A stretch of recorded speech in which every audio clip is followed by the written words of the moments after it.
So, kamusta po mga ka-Streetwise? Ako po si Takero Miyamoto at welcome po sa aking munting channel. So, mga kababayan, daanan lang natin to, no?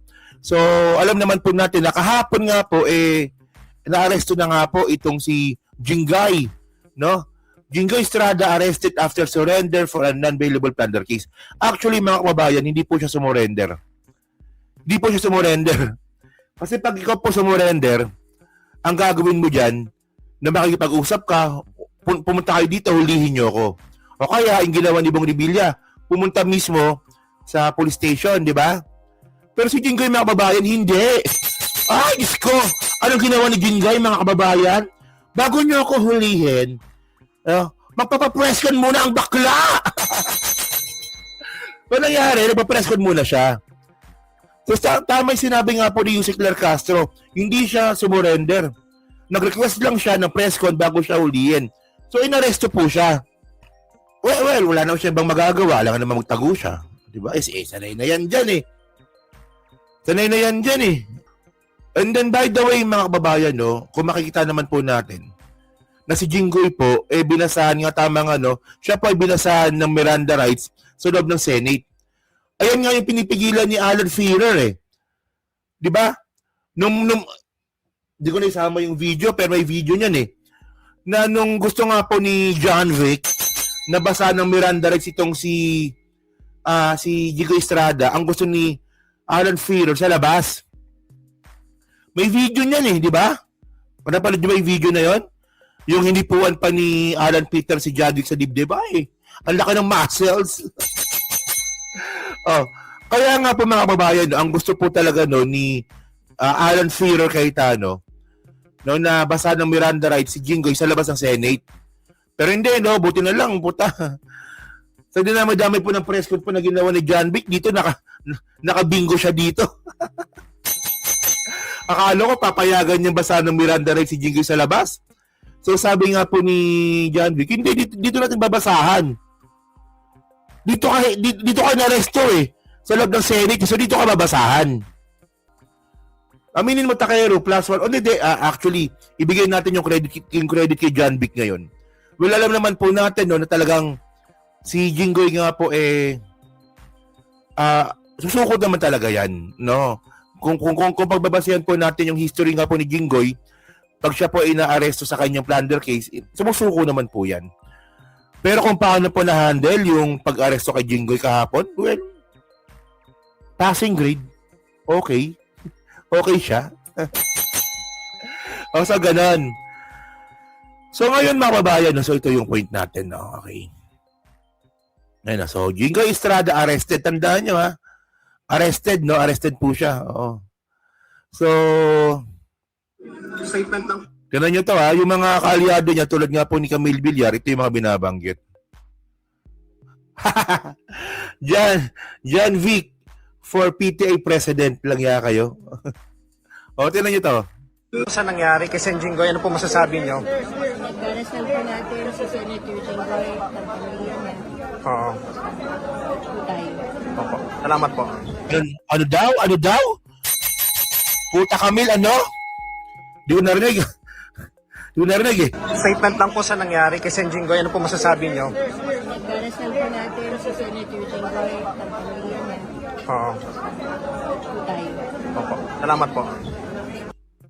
Ipagdasal daw natin. Ipagdasal daw natin kanino?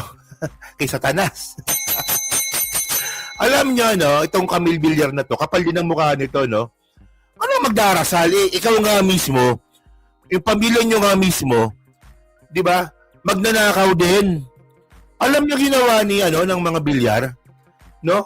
Nagkaroon nga po ng insider trading. Putang kapal ng mukha, men. Alam niyo kaya itong mga itong mga Villar na to, kaya walang kaamor-amor kay PBBM yan kasi nga po ngayon nga po no na nung sila nga po binibaby at alagang-alaga ni Digong dati, iba po yung pagtrato ni PBBM sa pamilya Villar ngayon. Alam naman po natin na na mapanglamang po ang mga Villar. Totoo naman yan. Lalo na yung asawa si Cynthia Villar, mapanglamang yung mga yan eh. So yung pagiging panglamang nga po nila, binaby po yan o tinolerate nga po ni Digong yan. Pero pagdating nga po dito kay PBBM mga kababayan, no, lahat po ng mga pinagagawa nila, no, iniimbestigahan. For example, tandaan natin si Mark Villar, under investigation pa yan hanggang ngayon. No, under investigation pa yan. At ang malupit na ginawa po ng pamilya Villar na matagal na nilang ginagawa to bibili ng isang lupa na mura. Tapos, mayroong isang may isang profession na tinitingnan kung gaano kakamahal yung lupa, kung gaano yung presyo ng lupa. Ang problema po, ano bang tawag dito? Ano mo tawag doon? So, ang mangyayari dito mga kababayan, yung professional po na yan na puperesyo sa lupa na yan na binili ng mga bilyar, tauhan din pala nila. Diba? Tauhan din pala nila. God save the Philippines from Duterte's and his allies. They're destroying the Philippines. Diba? So, ganun mga kababayan na nangyari nga po dito sa mga bilyar. No? Insider trading nga yung tawag, appraisal. Tama. O appraising officer tawag nga pala doon, no? Appraising officer, So, ang mangyayari dito, ganyan kakapal ng mukha ng mga bilyar, matagal na po nila ginagawa yan.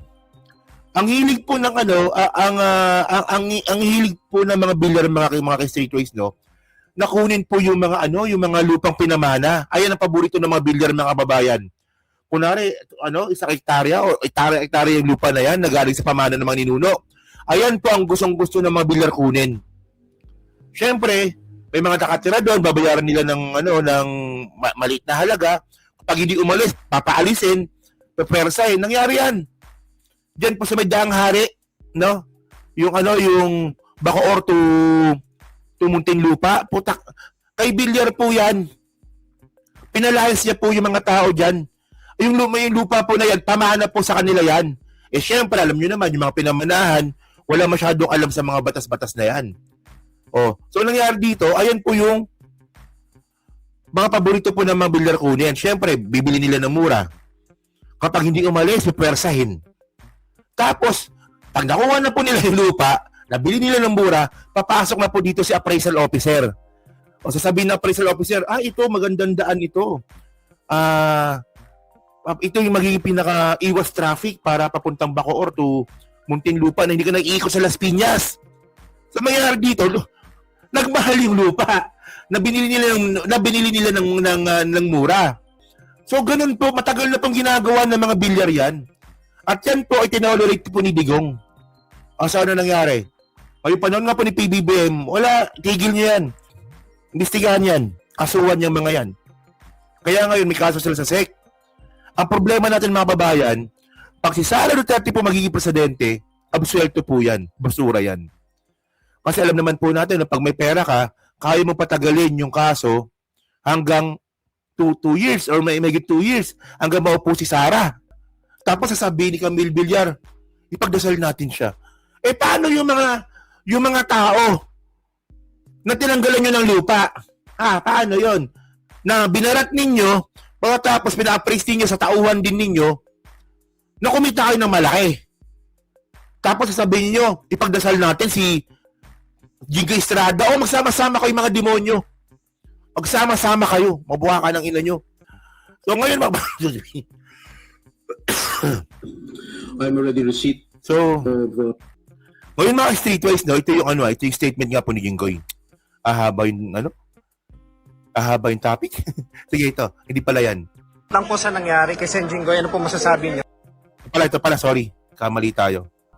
The receipt of the warrant of arrest issued against me by the 5th Division of the Sandigan Bayan. Nais ko lang pong bigyan din ang mga bagay nito. I will remain firmly with the majority bloc under the leadership of Senate President Alan Peter Cayetano. Hindi ako matitinag sa anumang panggigipit, pananakot, political maneuvering para talikuran ang aking paninindigan. So ito na. So ngayon sinasabi nga po ni Jinggoy na siya po ay pinipilit na para lumipat sa minority. Ang bullshit naman masyado, no, Jinggoy? I will not yield to threats. I will not be intimidated. I will not be pressured into surrendering my independence of judgment. I am giving instructions to the Senate Secretary to put on hold my salary.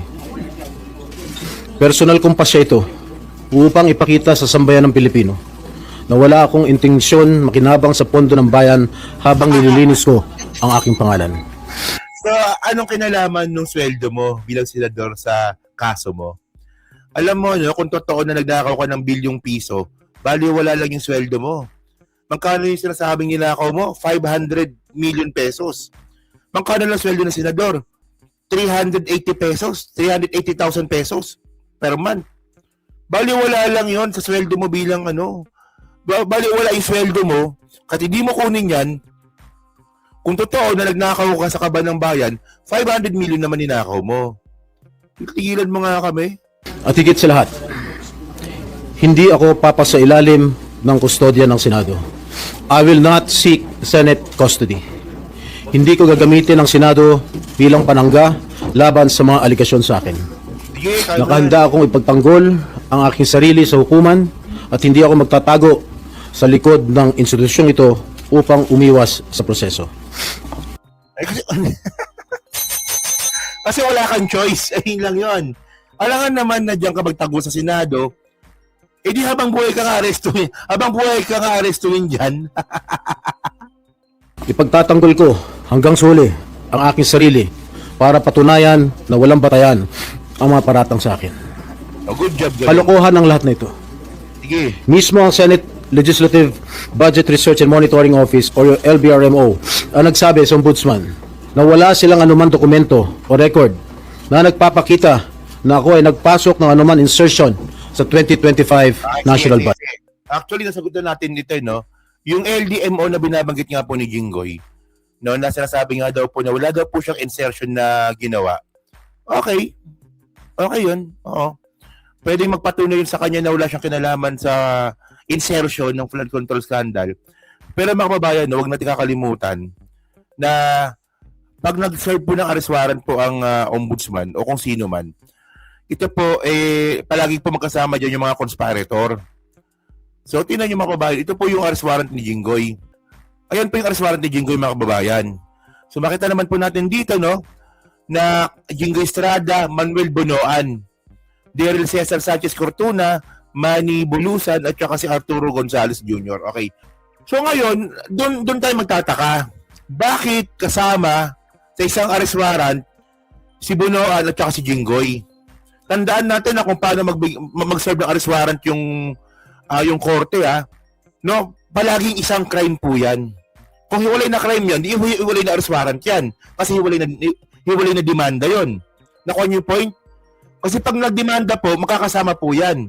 So, may sabihin nun, pag in-issue ng arrest warrant, isang arrest warrant lang yan. Ngayon, kung sinabi nga po ni Jinggoy Estrada na pinatunayan ng LDMO na wala akong insertion, yan tanong, bakit nandiyan si Bonoan sa kasama mo? Tandaan natin na pwede po mag-insert yung DPWH through Cabral. Si Cabral, yung nagpakamatay. Oh, di ba tama, di ba? Kaya nga sabi nga po, dapat kasama si Cabral diyan sa arrest warrant na yan. Di ba sabi nga po ng ombudsman, dinidiscredit namin si Rowena Cabral ba yun?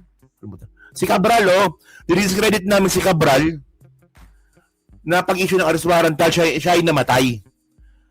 Dapat po mga kababayan, kasama po si Jinggoy dyan. Kasama po si Cabral dyan sa arrest warrant po na yan. Nakuha niyo yung point ko? Kung walang insertion si Jinggoy sa loob nga po ng Senate, pwede po siyang magkaroon ng insertion through Cabral at saka Manuel Bonoan. Kaya nga isa sila ng arrest warrant So yan, so ngayon mga kababayan ito. Okay. So ano bang gusto kong palabasin dito mga kababayan? Tandaan natin mga streetwise na ganyan po yung sistema nga po ng ating budget, no, kung paano pinoproseso yung budget natin.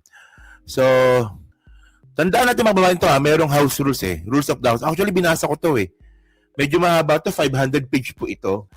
So ngayon, ang nakakapagtaka dito mga kababayan, no? Akala ko ba sabi nila ng pinaka-mastermind po ng manumalang flood control na to ay si Martin Romualdez. Ang tanong dito, bakit wala si Martin Romualdez dito sa arrest warrant ni Jinggoy? Ito pa, kasi ang point natin dito, no? Ang gusto kong ipakita dito sa inyo, no? Actually, magandang example po ito, no, na dito po sa kaso ni Jinggoy na mapapatunayan natin na talagang ang insertion po talaga ay hindi lang po ginagawa ng congressman at saka ng mga senador. Minsan po, dumadaan po talaga ito sa executive mismo. Actually, yung sinabi po ni Martin Romualdez na ang insertion at ang budget system ay nagsisimula sa executive, actually, totoo yun eh. Totoo yun. Bobo lang po talaga yung mga ibang anti-Martin na sinasabi nila na kita ninyo, o executive, si PBBM yun. Naalala nyo, no, nung nagbabangayan kami ng mga anti-Martin na mga DDS, no? Mga loyalistang DDS tawag ko nga din. Then, okay na kami ng mga yan, ha? Pero, sabi ko nga sa inyo, nung nagbabangayan nga kami niyan, no? Hindi, actually, mga kababayan, ito kakwento ko lang, no? Nung about sa Martin na yan, medyo may nagkaroon ng konting conflict eh. Sa akin, tsaka sa tropa, oo. Pero, hindi naman po ako katulad ni Mami Peng, no, na kapag may conflict, vlog ka agad. Tingnan nyo yan, Mike Cervera. Tingnan nyo yan, Chris Ulo. Ganon, wala. No, ang ginawa namin, sinettle namin privately. Ganun po yung professional. Actually, pwede ko lang banggitin yan, ha? Natotoo yun. Di ba yung sinasabi ninyo dati? Takayro, ba't kayo nag-aaway nila Mike Cervera? Actually, may conflict talaga nun. Nagkaroon ng conflict talaga nun. No? Hindi ko na sinasabi sa inyo kasi baka lalong lumaki. Pero, napag-usapan namin yan eh. Privately. Ganon. Kayo nung nakita nyo nakasauna kami, yun, doon kami nagkaayos. Nung may live stream ako na sila po yung nakakulay green lahat, tapos ako lang yung naka-t-shirt. Yun. So, ganoon dapat, di ba? So, ano bang point ko dito, mga streetways, no? Dito natin mapapatunayan, no? Na nung sinabi nga po ni Martin Romualdez, no, na ang budget na nagsisimula sa executive, well, apparently tama yun. Ano example natin? Si Bunoan. Tsaka si Cabral. Di ba? Kung gusto nga po ng mga senador, congressman, na malinis ang pangalan nila sa insertion, so makikipagkunsyaba lang sila kay Cabral at saka kay Bunoan. So, ganun. Ganun nangyari. Papasok yung budget, pagkatapos, pagdidibatihan sa Senate at sa Congress. Ganun eh. Pati rin po yung mga insertion na ginawa po ng executive. Tandaan nyo, pag sinabing executive, hindi po si presidente lang yun. Kaya nga po, ito walang pinili si PBBM. Walang pinili si PBBM kahit nga po na-appointee niya, ngayon nakakulong. Si Bunoan nga yun. Kaya nga napaka-engot naman talaga, no, nasabihin, kita ninyo, executive si PBBM, hindi po. Hindi ganun yun. Kasi kung talagang kasabwat po si PBBM sa flood control na to, dapat si Bunoan, dapat hindi niya ito papakulong. Kasi pwede siyang ikanta. Pero hindi ganoon nangyari. Kulong si Bunoan. So, ganun, di ba? Kukuha po, gagawa ng budget yung executive, dadalhin po ito sa through DBM. DBM papuntang Congress, pagdidibatihan dito. Ngayon, kung may gagong congressman, no, na mag-insert, nasa loob na po yun. Hawak na po ng committee yun. Si Martin naman, di naman parte ng committee. Di ba?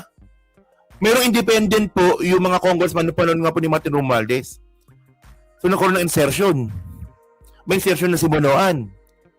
Ngayon, syempre, mas lalong lalaki po yung insertion pag umakit na po ito sa Senate. So, ganon na nangyari. Di ba? Pero by the way, nalayo na ako sa topic natin. Pero ayun po yung point natin dito. Tandaan po natin na yung arrest warrant po ni Jinggoy, kasama po si Bunoan dito. At kung master talaga ng korupsyon si Martin Romualdez, dapat kasama siya dito.